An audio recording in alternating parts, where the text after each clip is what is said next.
sont nos amis, ils sont vos amis. Ils sont nos amis, ils sont vos amis.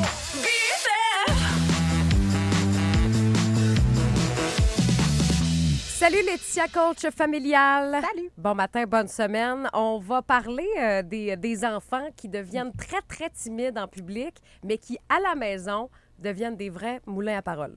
Oui, on va avoir beaucoup garderie, école, puis même en milieu secondaire. Là, la chronique s'adresse vraiment à tous les âges. Il faut juste les prendre au niveau où ils sont rendus. OK. On va voir beaucoup les enfants, quand on va arriver en public, s'accrocher à la jambe du parent. Oui. On a tous l'image d'un enfant gêné. Là. C'est commun. Puis souvent, le parent va vouloir le décrocher. Bien, vas-y, là, va jouer avec tes amis. En fait, ce qu'il vient faire, c'est qu'il vient se rattacher à son port d'attache en toute sécurité. Il vient se rassurer. Hein? Ben oui, il vient être là pour, OK, ça, là, c'est mon point d'ancrage. C'est comme si c'est mon château, ma forteresse, pour ensuite pouvoir y aller. Mais souvent, on va avoir tendance à vouloir les pousser puis à vouloir, non, vas-y, là, t'es capable, let's go. Au parc, la même chose. Donc, ça peut être tout à fait normal. Son système, il est en mode observation. Puis, quand le mode observation, je suis en mode alerte dans mon cerveau, ce qui se produit, c'est que oui, je peux tomber dans le figement. Donc, on va aller voir beaucoup les enfants qui vont plus être introvertis, donc qui ont plus de difficultés à aller vers l'autre. Mais on va voir aussi les enfants qui vont être plus en mode attaque. Quand je dis attaque, c'est pas nécessairement qu'ils vont sauter au visage des autres, mais c'est vraiment des grands sociaux, qu'eux autres, ils n'ont pas peur, ils foncent. Ou le mode fuite, les enfants qui vont se mettre à la course, ils vont vouloir s'enfuir, aller courir. On peut avoir les trois types. Mais aujourd'hui, on va vraiment se concentrer sur les enfants plus timides. Donc, la première raison, c'est que c'est ça. Ils ont besoin d'être en mode observation, ils ont besoin d'être en mode sécurité. À la maison, tout est sécuritaire. Donc, je connais les lieux, je connais l'environnement, je connais les personnes, je connais les émotions. Ça va. Puis quand tu dis en mode sécurité, c'est drôle parce que j'ai l'image, tu sais, justement de l'enfant qui s'en va à sa mère ou à son père, puis tu sais, qui s'en va vraiment se coller après la jambe. Puis souvent, le regard aussi va être, dans le noir. Là, il ne regardera pas. Puis après ça, il va commencer à ouvrir les yeux puis tourner la tête pour voir comment c'est autour. Oui, parce qu'il a l'impression que personne ne le voit. Ouais. Donc, je suis comme dans ma petite cachette, dans ma sécurité. Tandis que quand je suis à l'extérieur, en public, bien là, tout est nouveau. Tous les stimuli sont nouveaux. Les personnes, les environnements, les bruits. Donc, le mode est en système alerte. C'est comme un peu, si on prend l'image, des gens qui sont préhistoriques, sont dans leur caverne, sont tous collés les uns sur les autres. Puis quand ils sortent de la caverne, ils regardent autour d'eux. Bon, y a-t-il quelque chose qui va arriver? Ouais. C'est un peu la même chose. Mais même nous, comme adultes, quand on arrive dans un nouvel endroit, on est plus alerte, on est peut-être moins à l'aise, on est moins confortable. Fait qu'imagine à aller pour un vers enfant, les gens. Ouais. Exactement. Oui, puis tu connais pas les autres, tu connais pas comment ils vont réagir non plus. Donc ça, c'est une des premières choses. Donc l'enfant se met en mode observation avant d'interagir.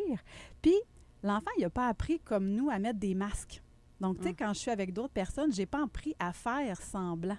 Ah, L'enfant, ouais. il est intègre, là. Il n'a pas encore appris c'est quoi le small talk, l'enfant. Il n'a pas appris c'est quoi ça, le Ouais. small talk. Donc, lui, il est juste vrai. Il a besoin de ce temps-là pour se mettre en toute sécurité. Puis, son système nerveux, en fait, il n'y a pas les freins nécessaires non plus pour interagir. OK? Donc, le système nerveux est en pleine construction. Son cerveau est en pleine construction. Donc, je n'ai pas encore les réflexes, les habiletés, les capacités à savoir comment faire. Et là, tu as 3 astuces ce matin pour aider l'enfant à s'ouvrir en public. Oui. Premièrement, on va lui donner le temps d'observation. Au lieu de forcer, au lieu de pousser, dites-lui « Hey, c'est correct. Prends le temps d'observer. Quand tu seras prêt, montre-moi, on pourra y aller ensemble ou tu pourras aller jouer. OK? Ça, c'est hyper important. Puis dites-vous que votre enfant, il a besoin de savoir que vous faites confiance à l'environnement ou aux personnes devant lui avant de pouvoir y aller. OK. Moi, j'appelle ça souvent le triangle. Tu sais, quand j'enseigne à mes étudiants en éducation à l'enfance, je leur dis vous êtes une partie du triangle, le parent est l'autre partie, puis il y a l'enfant. Bien, le parent et l'enfant sont déjà ultra connectés. Si vous n'êtes pas connecté avec la personne qui est devant vous, vous n'avez pas confiance ou vous en parlez souvent en mal, vous critiquez, c'est clair que l'enfant ne donnera pas sa confiance tout de suite comme ça. Oui, c'est sûr, si vous chialez sur les lieux ou vous dites « Oui. Ah, on n'est pas bien ici » ou « bien, il fait Exactement. chaud » ou « bien, peu importe, c'est bruyant », ça n'aidera pas l'enfant à s'ouvrir. Ça n'aidera pas l'enfant à se sentir en sécurité. Ensuite, tu parles de préparer l'enfant avant d'arriver à un nouveau lieu. Oui, on va faire la prévention. Donc, nommer ce qu'il va y avoir, nommer l'environnement, les lieux, les personnes, les activités qu'il va y avoir, qu'est-ce qu'on va aller faire, puis donnez-lui encore une fois une mission. Je le nomme souvent, mais dites-lui, lui, qu'est-ce qu'il va pouvoir faire? Ou il pourrait apporter un objet aussi pour le présenter ou l'amener un objet de sécurité avec lui. Donc, ce que ça va faire, c'est que ça va venir rassurer l'enfant. Ça va lui permettre de comprendre qu'est-ce qu'il va y avoir. Puis, on peut faire la prévention avant de partir de la maison, dans la voiture, faire des petits rappels. « Hey, tu te rappelles, hein, toi, qu'est-ce que tu peux faire? Qu'est-ce qu'il va y avoir déjà dans cet environnement-là ou peu importe, à l'école, à la garderie? » Donc, ça va permettre à l'enfant de se sentir bien. Puis, je veux juste ramener aussi le fait de faire un pont, de créer le lien aussi avec les autres personnes. Donc, par exemple, que vous arrivez, je sais pas, chez ma tante Jacqueline, mais il la voit juste une fois par année, ma tante Jacqueline. Bien, nommez-le. « Hey, regarde, je te présente Olivier, ma tante Jacqueline, ça fait longtemps que tu ne l'as pas vu. Hein? Tu es un petit peu gêné présentement, mais donne-lui un peu de temps. » Puis, Olivier, il adore les camions. Donc, si tu as des camions dans ta maison, là, OK. ça se peut bien qu'il Créer un lien avec l'environnement. On veut créer un lien avec l'environnement, Ça, les c'est personnes. Oui. Puis de nommer, tu sais, ce qu'il va y avoir autour. « Hey, t'as-tu vu quand tu seras prêt, là? Regarde, moi, j'ai vu qu'il y a des super beaux camions. Ou Regarde, il y a des beaux bonbons aussi. Oui, on peut le faire aussi. Donc ça va être super important. Ça va créer la sécurité.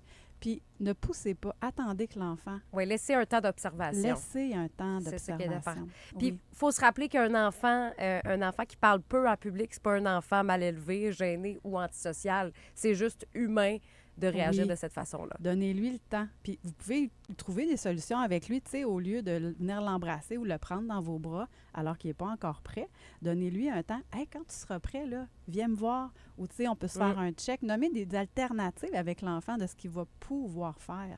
Parce que c'est pas parce que vous êtes sa tante ou son oncle, son parrain ou sa marraine, c'est vous voit une fois par 2 mois ou une fois par année. Ça se peut là, que ça y prenne un temps d'adaptation. Ben oui, c'est clair. Ben, merci beaucoup, Laetitia. C'était super intéressant. On peut te suivre sur les réseaux sociaux, visiter ton site web aussi. Oui, laetitiaadam.com. Merci, on se retrouve la semaine prochaine.